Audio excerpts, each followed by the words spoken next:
ದೂದ್ಸಾಗರ್ ಜಲಪಾತ ವೀಕ್ಷಣೆಗೆ ತೆರಳಿದ್ದ 21 ಜನರ ಮೇಲೆ ಪ್ರಕರಣ ದಾಖಲು. ನಿಷೇಧ ಇದ್ದರೂ ಅಕ್ರಮ ಪ್ರವೇಶಕ್ಕಾಗಿ ಈ ಕ್ರಮ.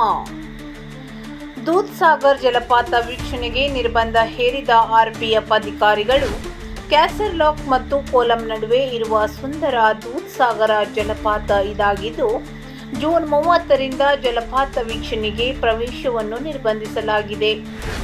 ಘಟ್ಟ ಪ್ರದೇಶದಲ್ಲಿ ವಿಪರೀತ ಮಳೆಯಾಗುತ್ತಿದ್ದು, ಈ ಭಾಗದಲ್ಲಿ ಅಪಾಯ ಸಂಭವಿಸುವ ಸಾಧ್ಯತೆ ಇದೆ. ರೈಲ್ವೆ ಮೂಲಕ ಮತ್ತು ಟ್ರ್ಯಾಕ್ನಲ್ಲಿ ಟ್ರ್ಯಾಕಿಂಗ್ ಮಾಡಿಕೊಂಡು ಜಲಪಾತ ವೀಕ್ಷಣೆಗೆ ಬರುವುದನ್ನು ಸಂಪೂರ್ಣ ನಿಷೇಧಿಸಲಾಗಿದೆ.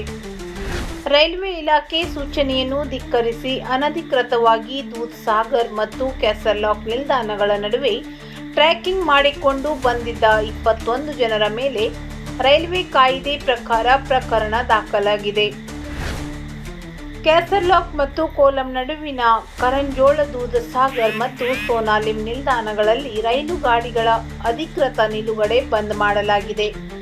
ಸಾರ್ವಜನಿಕರು ಅನಧಿಕೃತವಾಗಿ ಇಳಿಯುವುದು ಮತ್ತು ರೈಲು ಹಳಿಗಳ ಮೂಲಕ ಟ್ರ್ಯಾಕಿಂಗ್ ಮಾಡುವುದು ಕಂಡುಬಂದಲ್ಲಿ ರೈಲ್ವೆ ಕಾಯ್ದೆ ಸೂಕ್ತ ಕ್ರಮ ಕೈಗೊಳ್ಳಲಾಗುವುದು ಎಂದು ಆರ್ಪಿಎಫ್ ಅಧಿಕಾರಿಗಳು ಖಡಕ್ ಸೂಚನೆ ನೀಡಿದ್ದಾರೆ.